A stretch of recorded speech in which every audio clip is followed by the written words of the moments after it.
Welcome back to the Women's Heart Health Summit. I'm your host, Dr. Mark Menolascino, Medical Director of the Mental Clinic Center for Functional Medicine in beautiful Jackson Hole. This is your chance to hear from the world's experts about women's health, women's heart health, and how you can reach optimal vitality. We're joined today by Dr. Jill Valerius. Thank you so much for joining us. Thank you for having me here, Mark. It's great to be able to chat with you. Well, we've known each other for many years. You're one of the co-faculty for the Institute for Functional Medicine. I've always enjoyed our conversations about health, wellness, life. And I think you have a great perspective living up in Alaska, taking care of women and men. And I'm really excited to hear from you today. Great. I'm super stoked for the opportunity. So let me tell everybody about you a little bit. As a little girl, Dr. Jill Valerius knew she wanted to be a doctor. She told her second grade teacher that was precisely what she was going to do. Jill spent the first 4 years of her medical career working as a certified athletic trainer with high school and college athletes. Empowering people drove her to complete her medical degree from the University of Minnesota Medical School in 1998. She completed her residency in family medicine in Duluth, Minnesota, and after residency, she worked in several emergency room and urgent care centers prior to moving to Alaska in 2003. This is where she's practiced full-scope family medicine care with the functional and integrative medicine delivered in a holistic way. She quickly realized a more holistic approach to medicine was needed to really help her patients achieve optimal health. She finished her training in functional medicine. It was the real aha moment for her in how to practice optimal medicine, and she looks forward to helping you reach your health, lifestyle, and activity goals. It's never too late, in her opinion, to start living in health and achieve optimal wellness. Again, thank you so much for being here, Joe. Happy to be here. I'm talking with you, Mark. You know, we've talked in the past. I see you as one of my favorite athletes. You're an athlete physician, and most of our friends in functional integrated medicine, they walk the walk and talk the talk. They eat clean, they exercise, they take good care of themselves. But you really do this at a higher level, and I really respect that. How do you balance performance athletics and performance medical? How are you delivering both? That's a daily challenge to be able to do that, and some days I'm better than others and some years I'm better than others. So it just depends kind of what I'm focusing on, whether I'm cycling or running, or just trying to hike and ski and be really balanced about my approach. So it's an everyday thing, just like it is for everybody else. Well, it's easier to stay in shape than to get in shape. When clients first come see you, what are some of the low-hanging fruit you'll recommend for them? How can they get started if they're way, way away from their health goals? Oh, I'm super stoked you asked me this. So I have a favorite thing that I really just picked up in just last spring when I was studying for my integrated medicine boards. There is an exercise program called the Key 3. The Key 3 is a squat, a chest press, and a single arm row. And you hit 85% of your muscle groups doing those 3 exercises. So over the years, I've given all kinds of advice, but now I hand a little handout that I make and bam, I'm like, it's your 3 exercises right here. Everybody looks at it and they're like, I can do this. And I'm like, I know you can do this. So really concrete, that's simple. The other thing I like to do is really just have people mostly focus on walking. If you're going from nowhere to something, walking is super important to me. And whether it's 10 minutes 3 times a day, if you got to walk around the building before you go into work or at lunchtime and park further away from the store. I think a lot in this day and age, everybody's stress levels are pretty high. So if you're not doing a lot of things to kind of go, I'm going to go do high intensity interval training, or I'm going to train for a marathon, that kind of stuff. I just feel like for a lot of people, it actually adds stress. And I like to explain to people, your body just has stress, whether it's mental stress, if it's psychological stress, if it's social stressors, whatever it is, if you add physical stress onto it, it's stress. So I love to just get people going with some simple resistance which I think is super key and most of us seem to neglect. And Mhm. and then some aerobic, like walking, or if you like to bike. I love to ask people, what do you like to do? Yeah. So, and we have so many things to do. We can hike and ski and bike and snowshoe and all of those things. And we're both fortunate to live in these beautiful places, but for a lot of people, it's a simple walk. And walk with your dog, walk with your lover, walk with your kids, walk with your best friend. It's doing that together. You and I Mhm. have talked a lot about the adrenal glands and how, particularly in women, the adrenal gland as women age with their hormone depletions. How do you explain this concept of adrenal fatigue to your clients? I like to talk to them a little bit about just like you achieve a point where you just are like start to burn out and you tire. And I think if we really just keep cranking and cranking and cranking, um, that's when I tell people, like, you just like you get tired, kind of your body gets tired too. Your adrenals are going to get tired. And I think what feeds into that more so, fortunately, I think, Mark, you and I, are old enough that we grew up in the day when we didn't have cell phones, we didn't have all these things, and we look at all these things as conveniences now.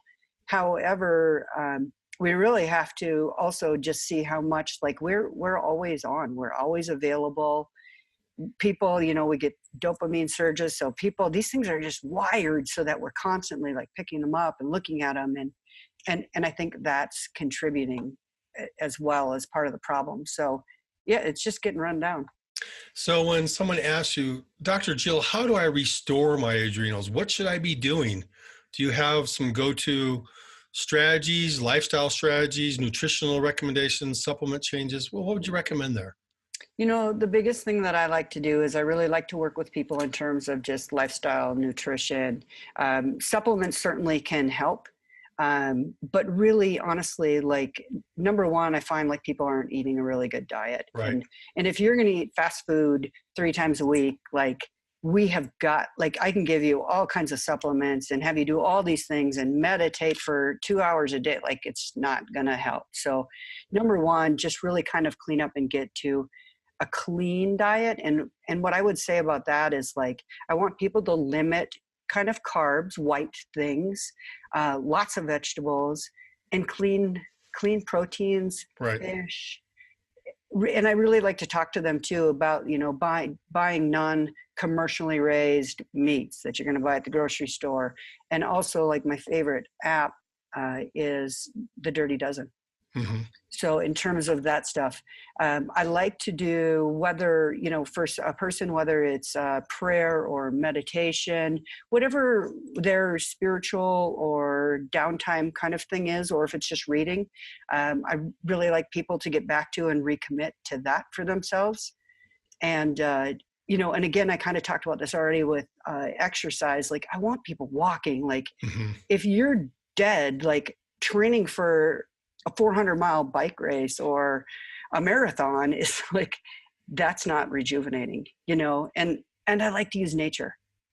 Like, we need to get out in nature. It's a little hard to get out Absolutely. barefoot in Alaska, but a little grounding is good if somebody's going to go. Like, we get to fly to Hawaii in a 5-hour flight, direct, so that we can get our feet on sand. But, like, I really think that in nature can really help, but we just got to get people out of artificial environments, eating crummy food. And you have to, like, we all have things, if we stop and think, like, what are things that feed our soul, and whether it's playing with your kids, whatever, but we all have to commit to taking some time to slow down and do those things. This is a little kind of an offbeat question, but having been to Alaska 29 times, I go in the summer and it's light for nearly 24 hours a day. And we've always talked together about having this routine about going to bed at a set hour, waking up at a set hour. How do you do that in Alaska when it's light 20 hours a day? um, it's hard. I tend I mean, I work, so I have to get up in the morning. So that's one thing. And I think one of the challenges is, even like when you have I live right in town, so they're like, little kids are all playing. like Yeah. late, really late. And I'm kind of like, I got to go to bed, people. So, I mean, I just try to stick more to my schedule. I mean, probably, you know, many people would probably not believe me, but I probably go to bed between 8:30 and 9 o'clock if I can. I like to get up in the morning. Hmm. So I probably get to bed a little bit later during the summer. And it seems that I will go, it almost seems like 3-week cycles. And then all of a sudden I'm just crashed out for 4 days. So I'm like in bed like at 8 o'clock. You know, you use blackout curtains. Yeah, I mean, I think you start to get used to it, but I think I mean, I have friends that have grown up there, and some of them, like, they don't need blackout curtains. And like, you know, I grew up in Minnesota and Wisconsin, but I need blackout curtains. Right. Right. You know, I know one of your passions is helping women throughout the life cycle and with PMS problems, with perimenopause problems, with menopause problems. Well, what do you see in your clinic as really some of the sabotagers to women's hormones? Is it toxic load on them? Is it stress on them? Is it not optimal food they're eating? Where do you feel like the easy things you can help women throughout the hormone life cycle? So, boy, I mean, food for sure. That is like key in terms of just stress and our optimal body function. But certainly, like, I think, you know, the things that you hit on, stress is really huge for people. Like, so many families, both people work, they have kids that are busy and things, so they just they don't have the time, or don't, Hmm. you know, I guess we all have time. We all have to allocate our time. But I get, like, so I think food, you know, exercise is a big thing. The stress management is really big. And some of it too is just more prep in terms of just helping people like reframe thinking about it too. Because I think that there is a lot of, I feel like they're actually misnomers, but there's just a lot of like stuff in the media. And it's just like every other thing. If you go for a colonoscopy, you only hear about the people who like had a perforation, which we know like doesn't happen very often. But everybody's like, oh my God, that was like, I don't want to do that. Right. You know, and I think, like, unfortunately, women get into that too. Like, I mean, and significant others and guys are like, oh my God, you're going to go into menopause. You know, And so Jill, that, when you talk about nutrition and hormones, what are some of the things women should do nutritionally to support their hormones? And what are some of the things they do food-wise that are sabotaging their hormones?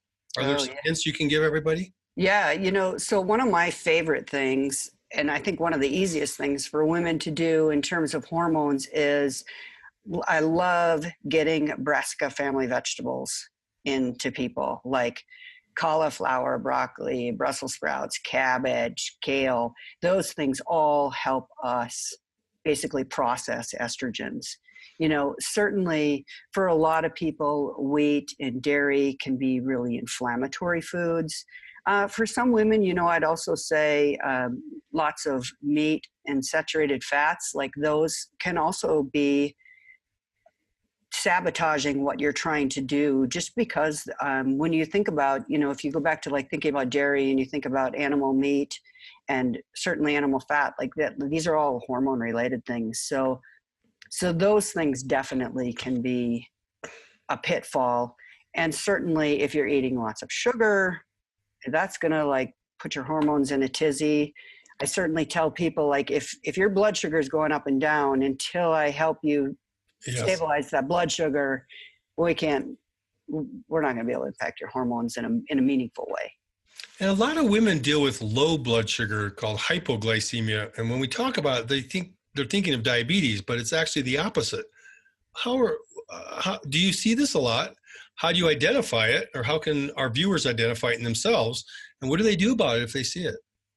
So I think what people will feel is like they just feel their energy ebb and flow. Certainly a lot of times they feel better right when they eat, and then they crash.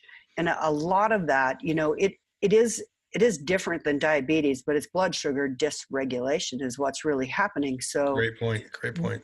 really, I mean, the key is really like, man, eat fruits and vegetables, eat some protein and fat with every meal, because having your toast and coffee and orange juice in the morning is going to tank you for your day.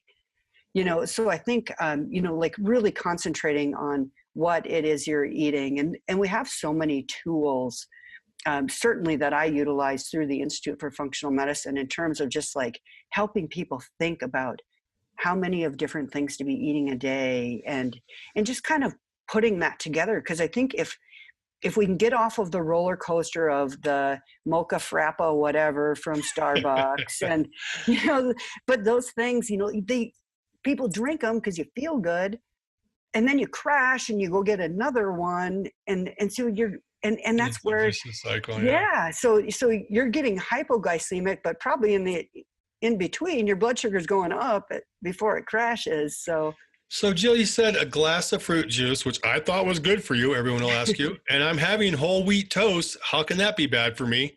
And everybody needs caffeine. So what's wrong with those three things? Oh boy. So a whole wheat toast, piece of toast is like having a tablespoon of sugar when your body processes it. So that's sugar. Fruit juice, unfortunately, even if it's the pulpy good stuff, that's sugar. So a glass of fruit juice is like a can of soda pop. Coke, yeah, like soda pop. And all right, what we just were. Oh, yeah, that caffeine. Everybody needs caffeine. So caffeine, it doesn't have to be an evil thing. I think that there's a place for it.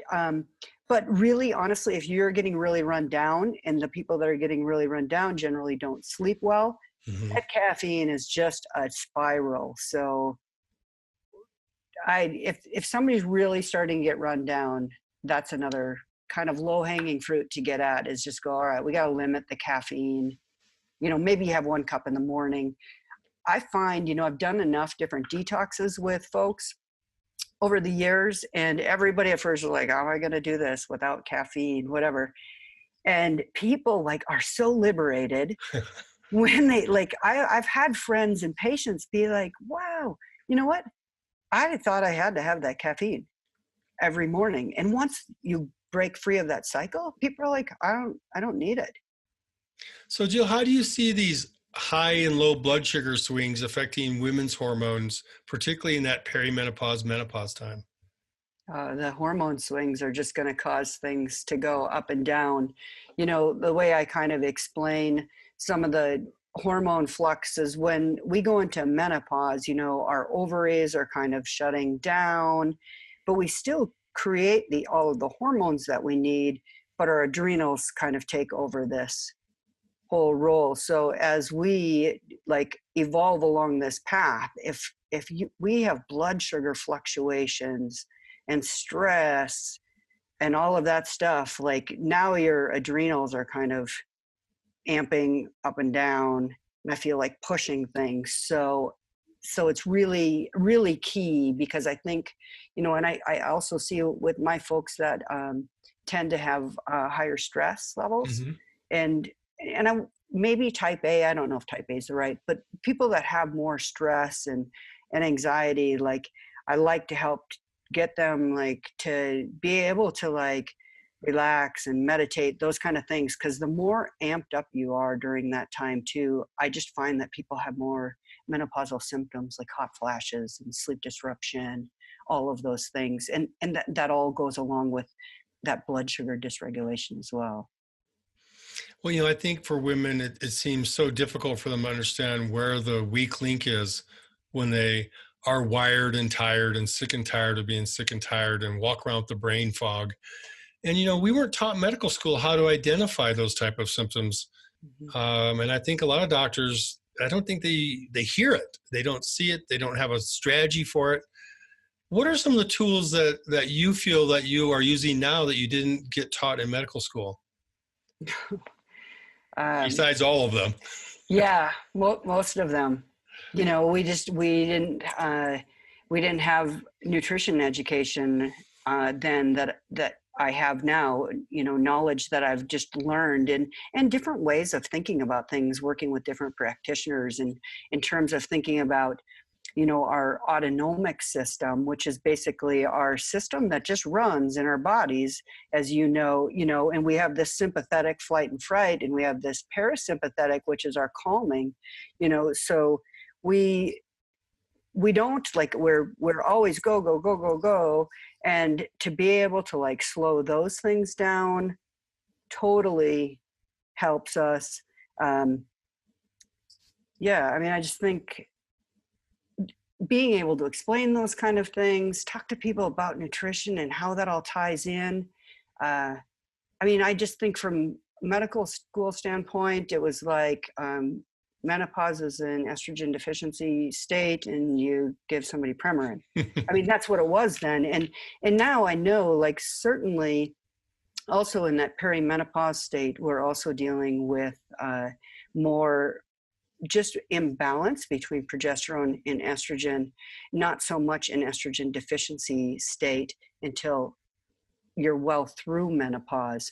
So I think, for me, it's just being able to talk to people about, number one, describing what's happening. Number two, talk about nutrition's role in it.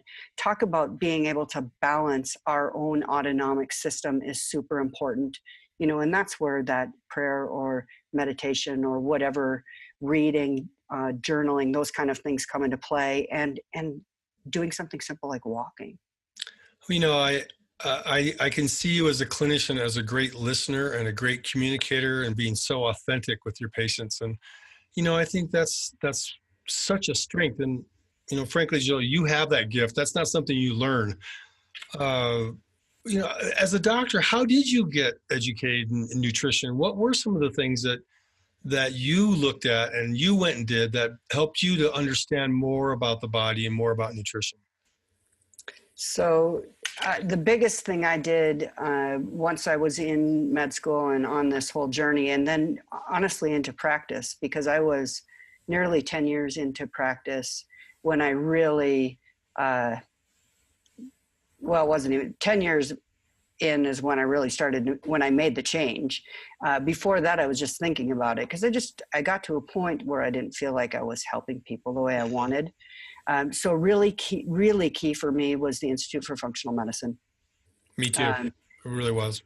Yeah. And so that is where I have learned so much. And from there, I've been to a lot of different conferences and also had just the opportunity, to talk to so many different colleagues, like yourself. And, I've made all of these great friendships, and each of us, whether we're MDs or DOs or naturopaths or acupuncturists or chiropractors, all of us, nutrition, all of these different people that we've worked with together, we all have a different, angle and way of looking at things and a way of treating things. So, the Institute for Functional Medicine was really my core structure, but from there now it's been a lot of different things. I've gone to just different conferences from that and learning things from other people. So it's incumbent, and certainly I read and I study and I do all of those things as well. But I really find making the links that we have through IFM, through these conferences and through our colleagues has been super, super important for me and continues to be today. Well, you're at a conference right now. So here's someone from Alaska that flies all the way across the continent to go to a conference, taking time out of your clinic, taking time away from your personal life to learn more. And that's a real passion I know that you have. And I really admire that. It's something that keeps you on the cutting edge, and your clients are very fortunate that they get to come see you and experience someone who is staying on the cutting edge. How do you, as a physician, besides going to conferences, particularly being in Alaska, for those that don't know Alaska, it seems so far away and somewhat remote. How do you stay up to date, up to speed? What are some of the tools you use in your day-to-day? Because you mentioned the media, you just can't trust it. Right. How do you stay ahead, and how do you encourage your clients to stay tuned on all the medical information? Do you share with them a newsletter? How do you do it? I try to share things on Facebook mostly right now because that's where a lot of people are. Mm-hmm. My own learning, I think a lot of it arises out of day-to-day things that I come up with. there's rarely a day in my clinic where I don't come across well, I don't know about that, or I'm not exactly sure. So that makes me look and read and learn. So, just my own interest. I read a lot of books. I read magazines, articles. I read all kinds of, I guess, journals, I would say, rather than not reading Oprah magazine or something like that for my medical education. But, to be able to read, and a lot of it is very patient driven, because I come across things. And I think if any of us are listening in our clinics, we are coming across things. There's probably something almost every day that I'm like, I better think about that again, or reread it, or when I have somebody do something and we don't get the response that I would anticipate, those are the things that make us think again and kind of say, wow, did I miss something? Do we need to think about this in a different way? So I try to communicate that, to my patients. I'm not the best newsletter person. Sure. I try once in a while. But it's a lot of work, and you're doing it on a person by person, day-to-day basis, and that's a big part of it. Right. I think the fact what I hear from you is that you're open-minded, and so you'll have people come to you. It seems for me a lot of my female clients come see me. They already know what's going on. They've done their homework. They've done the research. They talked to Dr. Google. They're actually quite knowledgeable. They just haven't had the guide to help get them from point A to point B, and no doctors ever really want to listen to them. And of course, they don't want to see that big pile of papers they printed off the internet. So do you find that just being open and willing to listen and talk with people, you learn from them as well? Oh, absolutely. I had this conversation with somebody earlier this week. I'm like, you just told me what was wrong. Yeah. It's unfortunate because what's the statistic? It's 7 seconds or 15 seconds or something. It was 11. Now it's 17 before a doctor interrupts a patient. But yeah. So I like to think that I'm not doing that. And I think most of my patients would say I'm not doing that. Mm-hmm. But it's so incumbent on all of us. And I love when I have a student working with me, because I'm like, let's just listen. Because if we listen, we can ask some key questions. And you know what? Most of the time, like you said, they know what's wrong. It doesn't matter to me if you're a male or a female or even a kid. Yeah. I love asking little kids. I'm like, what do you think's wrong? And a lot of times they'll say something. And it's great. It might be something random, but it's all about engaging people and I think not shutting them down. And I think unfortunately that a lot of people don't feel heard. Yes. And I think they're probably not heard. I don't think they are. Yeah. And I think it's key, just like you said, it's just let's listen. And especially, I'm a woman, so, we think about things a lot. Mm-hmm. And not that guys don't have intuition too, but we just have to ask people. Well, I tell my clients that a woman's intuition is the smartest thing in the room, and you better listen to it because it's usually right. And our first question is, tell me your story. Yeah. And no one's ever asked them to hear their story. And a lot of times it brings tears and they're not really sure where to start because no one's ever allowed them to hold that space and to hold the talking stick to communicate at that level. And it's powerful. It's really where the energy exchange happens. That's where the medicine, I think, and the healing really occurs, is that connection. I totally agree with you. Are there any fun traditions you do in your clinic? Are there things you do to keep your staff engaged, to make it fun for your clients? Because medicine is so serious, but we got to make it fun. We got to make it exciting. How do you on a day-to-day basis keep that verve and that joy that you bring to everything I see in you?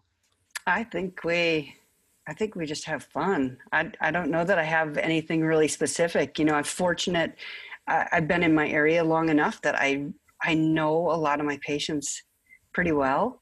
So it's always fun. I mean, it might be sad or tearful or whatever we're dealing with, but I think usually people leave with a smile and a hug, and and my staff is awesome because Hmm. we're a team, Yeah.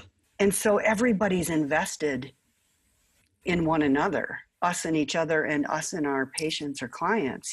So yeah, we don't have anything in particular that we do, but I think we all really like what we do, and I think people feel that, and that feels good to us, and it feels good to everybody that we come in contact with. We know so many people when they go to the doctor, it's a sterile environment. The front staff's not very happy. The doctor's an hour and a half late. Everybody's kind of grumpy. No one wants to be there. And I suspect if I walk in your clinic, I see some happy people. I have people asking me fun questions. I see them eating good food, probably drinking a smoothie, talking to the dog. No dogs. uh, but it's that kind of energy that I think our clinics engender and bring out in ourselves, our coworkers, and it's contagious. Well, some of it too, I think, is probably the setting. If you think about if either of you or I were in a larger clinic with 10 other providers, that kind of thing. Not that there aren't functional medicine and integrative medicine clinics operating like Right. that, but the key is my clinic's tiny. I mean, it's really quite small. So And yes, personal. it's personal. Personal. Yeah. Like, I mean, it's going to take you, if you haven't figured out who everybody is in 2 visits, like you were like there one day when, one of the gals is gone their day off each week. So yeah, there's just no, I mean, there are right now 5 of us in the clinic. Like it's hard not to know everybody. Yeah, that's And exciting. it is, it's fun. We're in a small town and we're right downtown. And so when we go to get soup for lunch or a salad, like we know everybody. And you And get that's the, fun. oh my gosh, Dr. Jill, can I ask you a question while you're in the coffee line? Sometimes But that's the beauty of it. it That's really the is. beauty of it. What are you excited about in your world next? What's on your horizon? What what are you excited about as far as adding to your clinic or doing uniquely for your clients or adding to your skill set? Is there anything you're working on right now? Oh, I'm working on lots of things right now. So I am going to introduce a membership component to my practice, That's which I great. think is, yeah, no, I'm super stoked about it.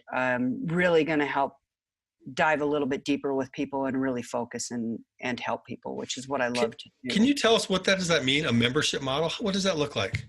So a membership is going to be basically where we kind of, boy, how do I explain this well? Basically, to be part of the clinic, you'll be a member. And so what that will be inclusive of is a far more detailed, like, well visit each year. It's also going to Yeah. be inclusive of, different ways to contact me, which a lot of times the insurance won't reimburse. We can have more phone visits, allow us for email.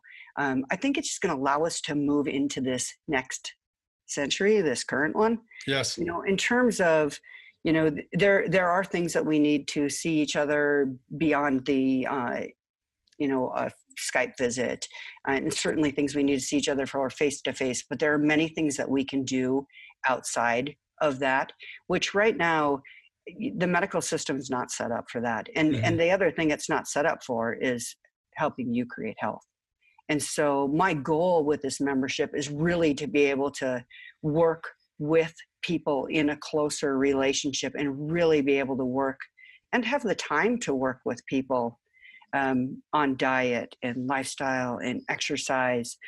And as we evolve, like, we'll have different membership events and different goals, and be able to make some partnerships within the community too.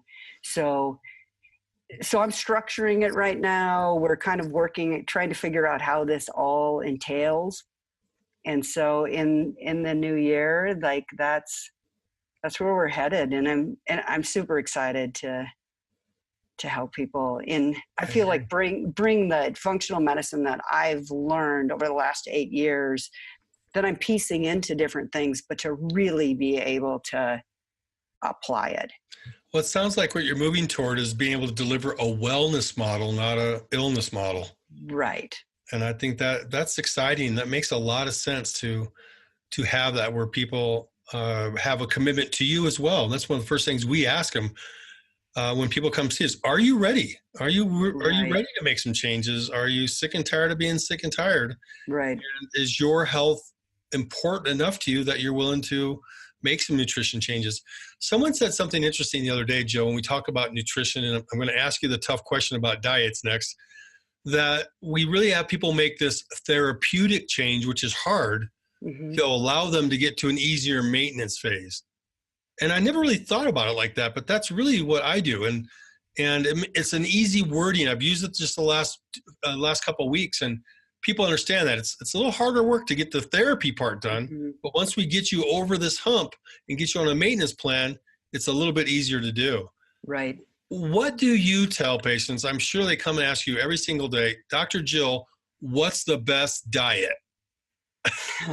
Ketogenic, paleo, intermittent Right. fasting. Well, what do I do? What's my best diet? I, How do you I, assess that and address it? I think, what I tell people is I like a plant-based diet Hmm. for sure, right there. And then beyond kind of plant-based, make sure that you're not like, get rid of sugar and soda pop and all of that kind of stuff. But plant-based, lean proteins. And I think it's really important for people to like slow down and eat and listen to their bodies. Yes. Because I've had 4 people in the last 2 months come in and be like, Doc, I've been doing keto and I know I'm supposed to do keto, but I feel really bad. And I'm like, why are you supposed to do keto? Well, that's what everybody should do. And I'm like, no, not everybody's going to tolerate keto. So one thing that I really like to employ with people beyond just a good balanced diet, it's going to depend on what your issues are, which Right. direction that I push you. But, one thing that I would say I feel like there's good science behind is intermittent fasting. Mhm. And so I'm a pretty big fan of that. And especially just to get people, I mean, unfortunately, I was one of those people too at one point in my career where like, you got to eat something every 2 hours and, you just got to keep feeding yourself all day long. And now I'm like, I don't know if that is necessarily the right thing. So I try to get people to slow down and tune in, because certainly like if dairy makes you sick, don't eat dairy. And some people just don't tolerate high fat. Right. So to go keto with them, they feel miserable. So, I guess my biggest thing is like, there's not a one size fits all for any of us. Absolutely. Mostly plants, get rid of processed foods, certainly get rid of like fast food, like clearly. Well, I know that the area you live in, the Matanuska Valley in Palmer, Alaska, they grow some of the best vegetables in the world. It's an amazing microclimate to grow things. What do you do in the winter? How do you get the good veggies, the fruits?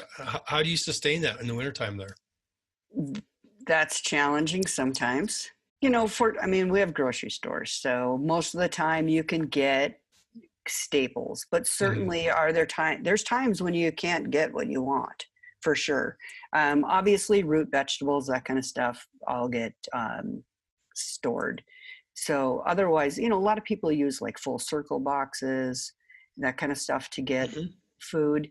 I mean, we can get fresh food. It's just it's just going to depend on what day is the shipping day at the grocery store. And sometimes like the spinach comes in, it was all frozen, or, Yeah, certainly it can be getting, expensive and not very good. We get that here too in Jackson Hole. yeah, absolutely. And, maybe that makes us slow down and think a little bit about more regional kind of things. And, you can look back at old diets like macrobiotic diets and that kind of stuff. So, we're doing different things at different times of year too. But I mean, certainly to try and get greens, I mean, we generally can get things up there. It is more challenging than in the summer. And can I ask you, how do you eat? Have you found a food plan that works best for you? You talked about Because I know in the past, I used to eat every couple hours and thought I had to just feed the machine like that. But I'll do intermittent fasting and I just feel better when I break it up like that. Yep. I would say for me right now, intermittent fasting is big. Yeah, I like it, and I feel better.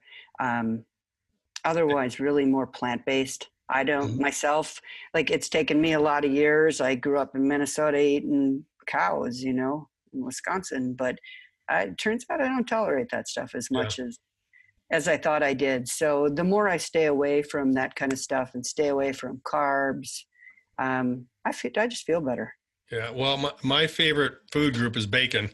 And so that's my favorite Brussels sprout recipe. Yep. But, I used to tell people I'm a doctor of moderation, everything legal you can have a little bit of. But, listening to Tom O'Brien and Dr. Bojani and looking at some of these food sensitivities, there's people, they just can't have any of this stuff because it Correct. triggers this autoimmune response and this whole concept of inflammation and nutrition. As an athlete, do you find that intermittent fasting works for you when you do your big performance days? I do. I haven't tinkered enough because I haven't done any like big endurance events or anything like that. I haven't done anything like that in several years. So I haven't really monkeyed with that and to play with how fat burning is going to work. But certainly I know enough that if I was going to do that, or somebody came to me wanting to do that, like, I know some dietitians and nutritionists that I would hook them up with to really, because that's not something I think you can mess with if you Right. are an endurance athlete and now you want to be more keto or fat burning, low carb. Like, there's some nuances there that I definitely would be like, okay, I got a couple of different people of choices for you to talk to about this, because that's something that, like, I want somebody else on board to help us with. And Well, I would do the same for myself. yes. Well, it's what you just said. I don't hear a lot of physicians say is, your limits. You're good at what you're good at. You know what you don't know. And sometimes it's like Mark Twain said, it's what you know that just ain't so is what gets you into trouble. And so it's being good at what you know, but also being confident in what you know, but not cavalier that you think you know everything. And I've respected that in myself, in you, and in a lot of our peers that have followed this path of functional integrated medicine, that walk the walk and talk the talk. And we're always looking for better for ourselves as well as for our clients. Jill, I super appreciate you being here today. It's always a pleasure to talk to you and hear about the things that you're doing and the new innovations you're bringing to your community and just the level of wellness that you're achieving in yourself and in your patient base. What are you excited about? How do our listeners and viewers connect with you? How do we learn more about what you do, what you think, how we can connect with you? So I would say, like, if somebody wants to connect with us, look at Now Health Palmer on the website or on Google, whatever, internet, and Facebook. I've got Now Health in Palmer, Alaska. I've got a Facebook page too. So we post pretty regularly there. My favorite thing to do is to work with people that want to make a change. And I think most of us would say that. But I do. I mean, I love helping people make changes. I love seeing that. And, I think one thing that I really learned from the Institute for Functional Medicine and from, yourself and our other colleagues, I've really brought into encounters with people that, like, what are your goals? Like, nobody ever walks into a doctor's office and like, well, what do you want? Beyond, like, I don't want to feel sick anymore, but really, like, okay, well, what does that mean? What does not feeling sick mean? What does that mean? Does that mean I just want to play with my grandkids? Does it mean I want to, like, run a marathon or do some ultra bike event, or, what does it mean? But we all, and I think a lot of that healing journey in the listening is also us asking that question, so that it helps refocus patients on just, like, life and what matters so much. So, those are the things that drive me. That's what I love to do. And that's what I love to help people with. Well, I love to ask, particularly women, wave your magic wand. What would you That's like to good. be? and what would you like to get out of this life? And it's a great question to ask them. And I love that you're asking your clients too. Yeah, I love it. Dr. Jill Valerius, thank you so much for joining us. Safe travels, safe adventures. Look forward to seeing you again. Thank you, Mark. Totally appreciate this. It was good to speak with you.